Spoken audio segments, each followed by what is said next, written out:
Hello and welcome to another episode of Badman Reviews. And recently we have had some amazing things announced. Most importantly, the Spyro Reignited Trilogy, which I've been waiting so long to hear about this, and in anticipation for its release, I've decided to do a Spyro Marathon, because as someone who claims to be a massive Spyro fan, there's actually a lot of them that I haven't played. So we're going to be going through 5 Spyro games I haven't played, starting off with Enter the Dragonfly. So I hope you all enjoy the Spyro Marathon to come. Starting off, things are looking good. Pretty standard Spyro title screen with some rockin' tunes from Stuart Copeland. Before we can start the game, we have to choose our own save slot icon. I mean, it's a cool idea, but I think I like the old version better, where it showed the level you last saved on. Like, what if you have 3 friends who all choose the Spyro icon? Let's just pick Spyro and get into the thick of things. Our story starts with a celebration for young dragons growing up and receiving their dragonflies. It's also Hunter's first time seeing a balloon. I mean, how did he not notice that giant balloon while walking to the celebration? It's not like it just spawned behind him. Or did it?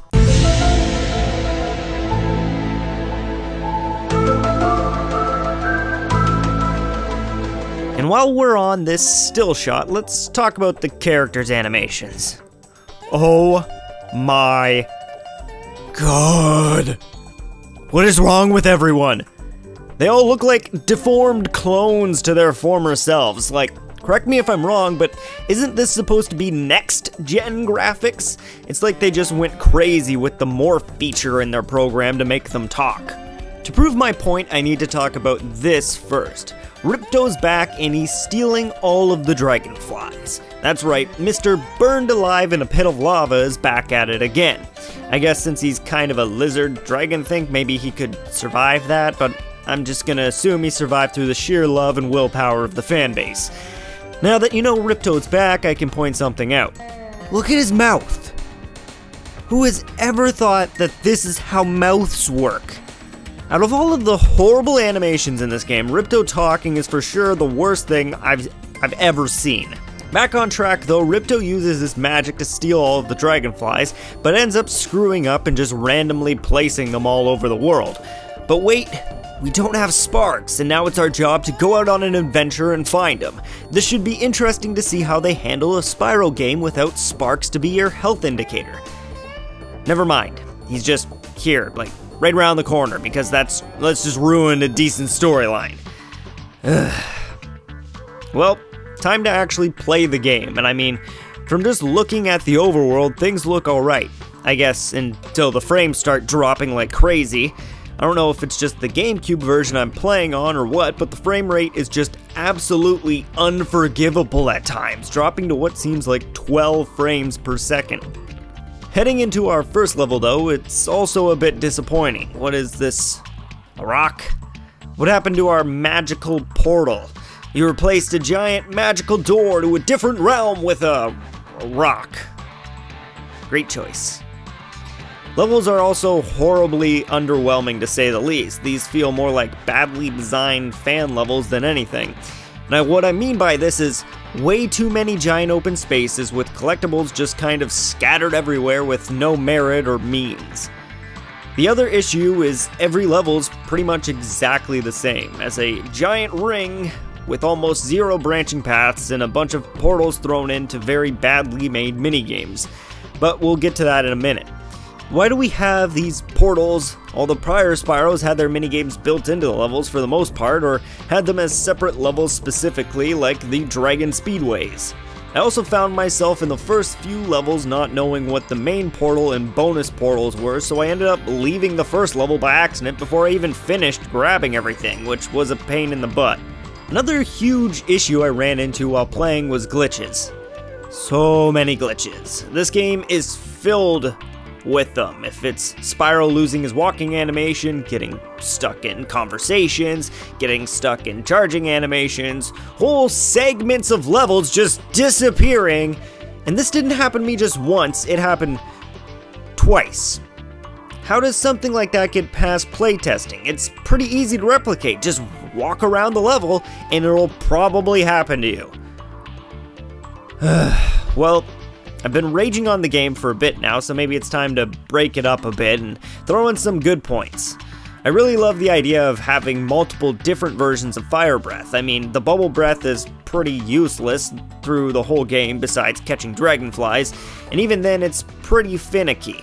But the idea of using different abilities to solve multiple different puzzles is awesome and makes coming back to old levels really fun. It's also great that you're able to change them on the fly, because I wouldn't have put it past this game to force you to go to like a specific statue in each level to change your powers. So being able to change them on the fly is great. What else was good? There was that,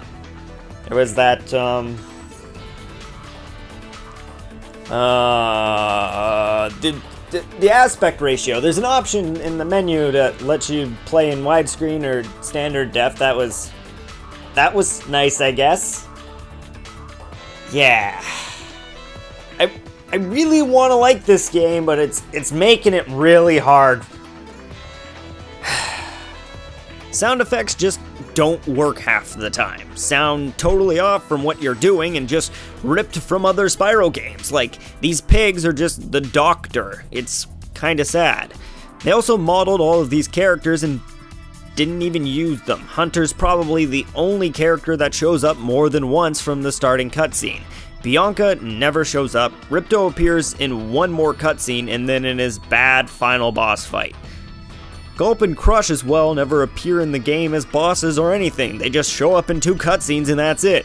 Even Moneybags only shows up in 1 level to be like, look, remember Spyro games? Give me money! Actually, you know what? I think this would be more fitting. There. Perfect. There's also only 8 levels plus 1 boss arena and 1 homeworld. And now let's compare that to the first Spyro game that has 6 homeworlds, 18 levels, 6 boss arenas, and a handful of Dragon Speedways, which are pretty dumbed down in this game, and they're just bonus games where the game tells you to do the things in this order. There's no secret bonus challenges or anything. Minigames are also extremely dull, with half of them just being reskins of already used minigames, which consist of climb a thing by shooting stuff, slide down a thing, blow things really fast, or shooting things in a tank. There's little variety in here, and what even is here controls poorly. And through all of this, I was still crazy enough to 100% the game and fight Ripto, which was a joke. His first form was a pain in the butt for me to figure out, especially since I would just get stun blocked and die before I could move. But once I did figure it out, it only took me a few seconds to beat all of his forms. Shoot him, follow him, shoot him, follow him, shoot him, follow him, shoot him, follow him, shoot him, follow him, and shoot him, and follow him, and shoot him, and follow him, and over and over and over again. If you do want to face his final form though, you need to have 100% or you'll only be able to fight his first 2 forms, which, I don't know, might be better for you, especially since learning later that you can just ground pound this spot on the floor and boop, welcome to the final boss fight. And yeah, that's how quick you can beat this game.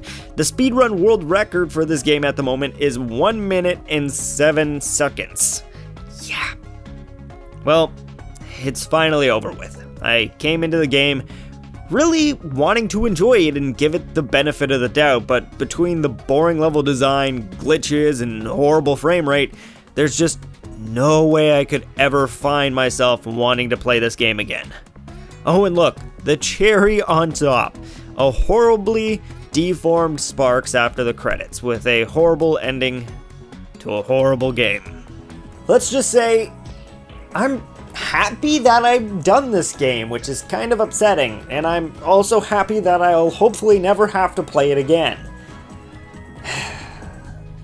Let's just say I'm really hoping that A Hero's Tale is a much better game than Enter the Dragonfly, and we'll figure that out on the next episode of Badman Reviews when we continue the Spyro Marathon with Spyro A Hero's Tale.